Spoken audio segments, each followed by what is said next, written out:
Well, these are the scenes in the north of Finland. Ruka hosting the first round of the Nordic competitions for this year, as has become Ruka Triple. And that's going to be interesting to see whether Johaug can do it again. Klæbo certainly in a good position to win the men's. Let's have a look at the course as they work their way around the 2.5 kilometre track. It's respected, Patrick, isn't it, as one of the harder courses. You've got these undulations, you've got all the way down from the stadium. Look at the climb from 315 all the way up to 360 meters climb, undulating along the top of that peak there. Easy recovery before the final climb back up to the stadium. That is a test and a half today.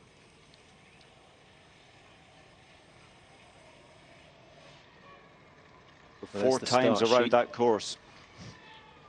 Yeah, tough, but as Rosie Brennan said, the athletes fairly tightly packed, so we could see groups of 4 or 5 working together to try and eat away at the lead that Johaug has. If there's one athlete you do not want to be giving a lead, it is Therese Johaug. So, you know, we're sort of expecting to see her start fast, finish fast, and have the course to herself. But you never quite know. Leading is not as easy as you might think, and 15-20 seconds isn't a massive amount to play with. It's not, and the little, as it's called in the Scandinavian newspapers, the little war of words between Johaug and the Swedish girls. They said that she better watch out because they're chasing her prior to the World Cup, and she said that inspired her for yesterday's race to push even harder. And Sheena, that was her previous name, Sorina, in 4th position. She's having a cracking start to her season.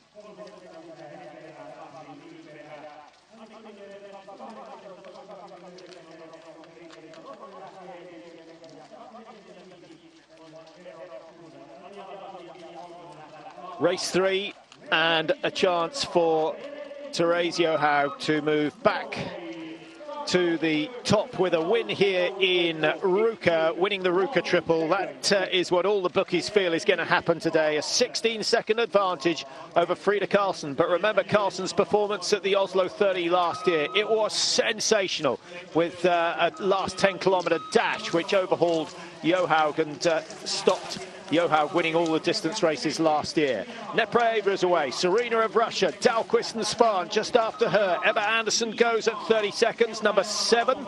And then it will be Tyrrell and Lotta Udnesveng who start 8 and 9 for Norway. Kertu Niskanen, the experienced Finn, starting 10. And now the margins look huge between here in the front of the field. Rosie Brennan, 42 seconds to make up. Rebold, 45 seconds to make up on the race leader. Calver and Lampitz going 13-14. 15 is Fossholm of Norway, 54 behind. And then Jonas Sundling at 55 seconds is starting number 16, just ahead of Anna Divik, her teammate, number 17. And 18 is Feindrich, the first of the Swiss to get out on the racetracks. I can't think, Patrick, where the top 20 have been so tightly packed. 119 between, yes, 20th position Hennig and Johaug, and of course so many, 17 within that first minute, all chasing down Johaug. What an athlete to try and catch.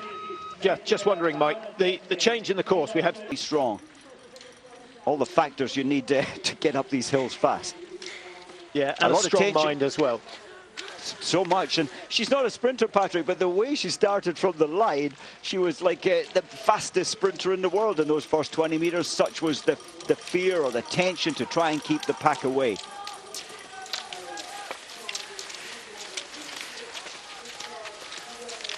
Nepreva, I like her tactic. She's not trying to lead this chase. She's happily getting some advantage with the wind drafting from the athletes ahead. And I expect she may try and move her or attack later on. It's a long way, 10 kilometres. And they've just passed 1.1 kilometres now. So no massive changes as yet. Opposite their actual position, it would be nice to see we'll do the same in the men's race this afternoon. But you've also got to remember that the men race over 15 kilometres. And now they've started playing cat and mouse in that second group, which is even better news for the Norwegians and Therese Johaug, because as soon as that happens, she'll be away and clear. I was surprised to see that. That was Dahlqvist just saying, come on, somebody else, help me here. We need to close this down. But I think that shows the intensity of the pace. Nobody really wanting to lead the chase pack.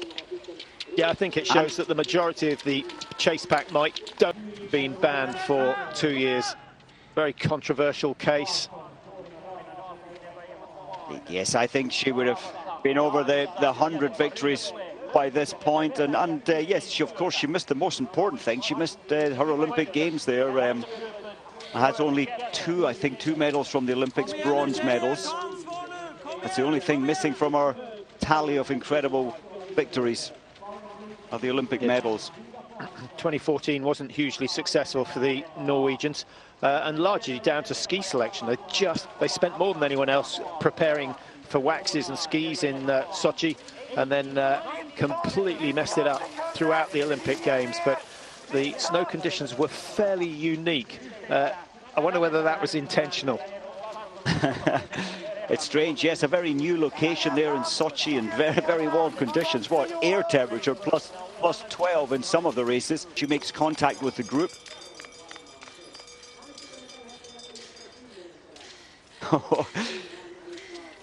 Heavy going. Well, the breathing giving away the work rate, but we've got used to that over the years. It's the tempo that's so staggering, isn't it, Mike? You compare it to everyone else, she must be 15% quicker than anyone in terms of tempo. Yeah, quite incredible tempo. The small framework, and we saw that in the men's field. Murillo de Zoltz, the smallest in the field, incredible tempo there as well. But it's frightening. And from the stadium, Carlsen's lost a further. What are we looking at? 4 seconds. That's worrying for the chase pack. And at the moment, for me, it's looking like a run. 11 up into 8th position, and actually starting really well. And is now just some 39 seconds off the pace of the race leader, having started 42. So she's going even faster than Therese Johaug. The American said she wanted a test on the skate skis. No wonder. She's in good form. I think that she's setting the fastest. Yes, she is. She's got the fastest time in the whole field. I thought Fossesholm, with her good performances last weekend in freestyle, up in Norway, I thought she might try and close the gap. She's lost some 7 seconds. Of course, 50 World Cup points on offer for the athlete with the quickest time. It's very seldom that to the race leader, but that's good enough to gain a few places. And Johaug going through the halfway mark with 12:12. So we're looking, what, at a finish time of around 25. Just thinking in terms of quick times in the past, Johaug's done a 25:48, so it does look as though the snow conditions are very quick this year, Mike. Yes, you can see the slight glazing when they're in the stadium, the bright lights of the stadium. You can see it on the right there. It was 4 degrees, -4 degrees earlier. I think we're hovering slightly warmer at the moment. Look at the time. So Johaug will be getting this information now. They're 32 behind. And although Johaug will reason, I'm really hurting and at my maximum right now, but the chase pack must be suffering even more because they're 32 behind and fighting hard to try and close it. Eva has taken the role as the leader. She is such a fighter. Brennan's still a little bit quicker than Johaug, but having been 3 seconds faster, it's back down to a second. So I think this could be one of the occasions where the triple winner actually produces the quickest time on the day. Of the last 15 pursuits in the Women's World Cup, Mike, one nation have won 14 of them. It looks as though they're going to make it 15 out of 16 today. But the question is, can you name the athlete and the country that took the only one that Norway haven't won? I haven't gone that far back. Well, yeah, you only have to go back to 2018, actually, and the end of the season in Falun, when Jess Diggins won a pursuit there. And that was a real turn-up for the books. Ah, fabulous. Johaug. Yes, Sorry, Mike, I was just going to say Johaug with 20 pursuit wins in her World Cup career. That is a staggering 14 more than any other athlete, and that includes Bjørgen and Kowalczyk. Yeah, quite some track record. And of course, last year, Johaug, yes, she won it. Here, Heidi Veng second. How's it going? They can still see Johaug, and that has to be a good thing. And the four Swedes now working together. Hopefully, they'll be able to get their act together and share the lead. They should be changing, what, every 400 meters or so, switch the lead. Because it's what, maybe even if it's only 1% easier to tuck in behind, it is worth doing. Share the pain to have any chance of catching the leader in this race. Well, I think Carlson's been listening to you, so she's giving her teammate Ebba Andersson a little break, and I think that's the way they have to do it. Work together, try and break this gap down. Yeah, they've closed it actually, closed the gap. It was 32.4. It's now slightly better than that at 30.5. But we have to remember it was at 16 at the start of the race. So wouldn't be a surprise if Johaug just started to run out of steam a little bit in the final lap here. Just is home. Yeah, it's so impressive. She did so well, 2 gold medals at the Junior World Championships. Still only 19 years old.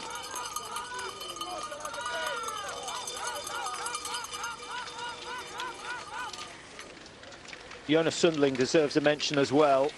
Started 16, she's worked her way up into 10th position. 7 kilometers to go. They're not going to close that gap, so now the fight is for the important points and the important prize money for second place. Well, who are you going to back? Are you going for Carlson? Do you think Andersson can win it? Well, do you know, I was thinking of Lynn Svan. She's still surviving the endurance part, and when it comes to the final climb, she is a sprinter, but will the endurance, will the distance have taken the spark out of her legs? But if she's still there with 500 to go, I'd go for Lynn Svan. Yeah, I think you're absolutely right. Lynn Svan, easily identified. She's the one wearing the yellow bib of the World Cup leader. The red bib as the distance World Cup leader, of course, belonging to Johaug after her victory yesterday. Neprayeva just pushing the pace at the front of this field. Lynn Svan moves up on the left, still looking very, very smooth indeed. And good feeling for the Swedes, all skiing together. It's what they do day after day in the forests. The Swedish girls will be thinking, right, we need to just save something for the final lap here.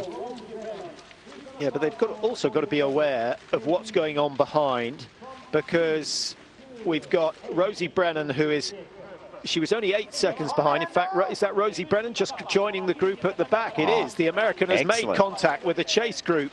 And if the pace stays like this, she's going to get every opportunity to recover. And Rosie Brennan's no slouch when it comes to sprinting. So she might be thinking she could take the first American podium of the season. Incredible. Well, I thought when Johaug came through the stadium, I don't think we've seen her so exhausted for a very long time. The head was wobbling left and right, but she's still attacking. She knows now full well that the athletes are 42 seconds behind. She will have been given that information, but she's still pushing hard at the front. Well, in a way, it's a shame that this group aren't racing for the win. But I think they're doing absolutely the right thing, Mike. They gave it full tilt over the first 2 laps, made no impression on Johaug's lead. They might as well let her go and focus on trying to get second and third.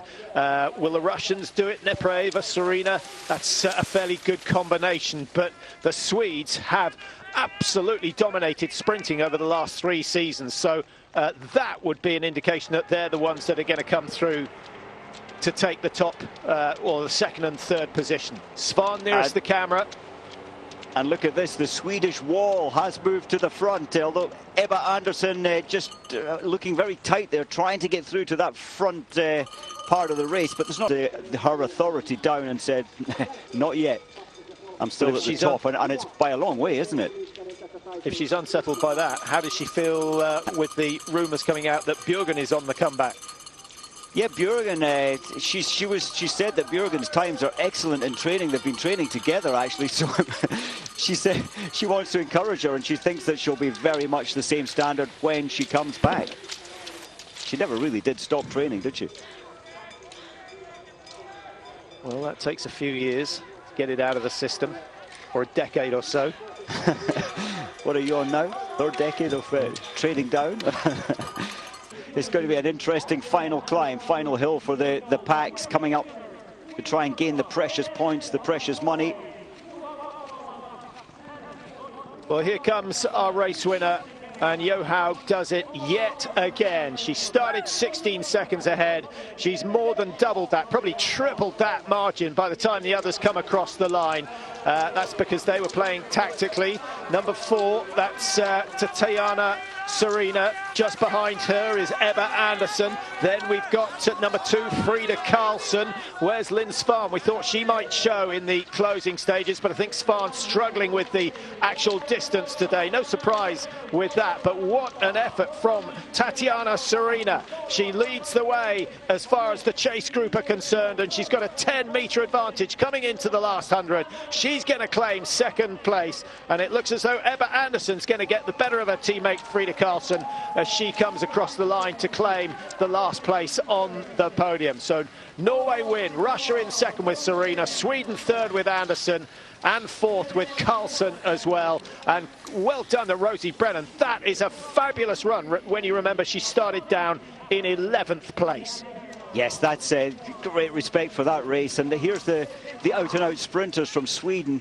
It was their 2 endurance athletes that could handle the distance. And what a pity for Lynn Svan and Dahlqvist. Yes, they were on the podium on day 1 in the sprints, and that's probably a factor as well.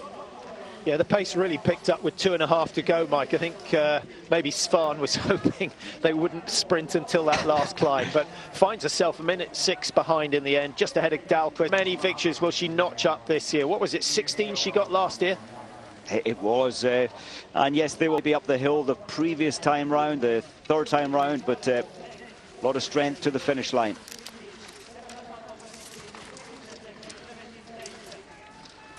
Divik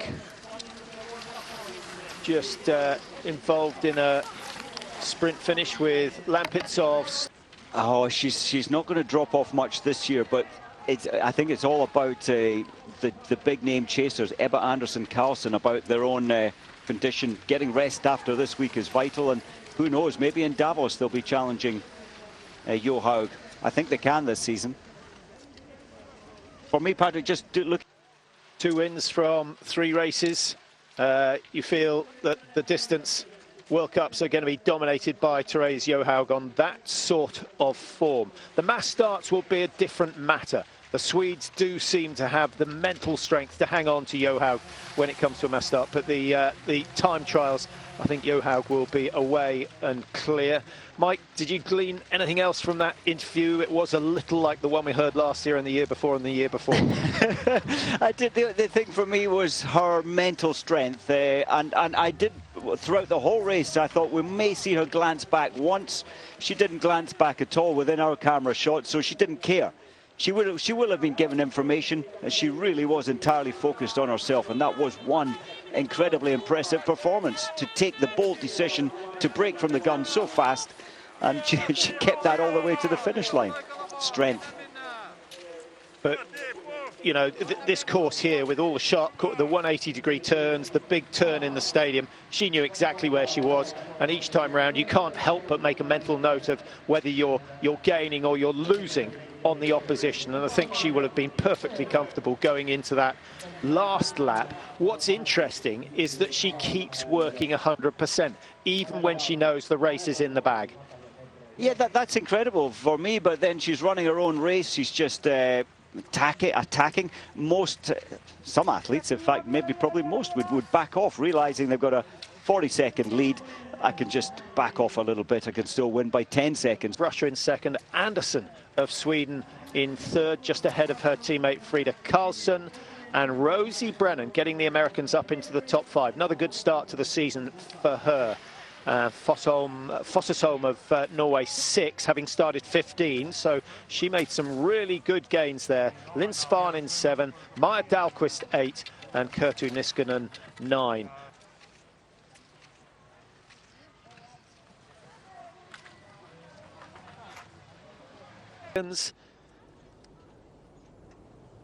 She, of course, won last year as well. If we go back to 17-18, The winner was Charlotte Kalla. Great battle on that occasion between Kalla and Bjørgen. Kalla coming out on top.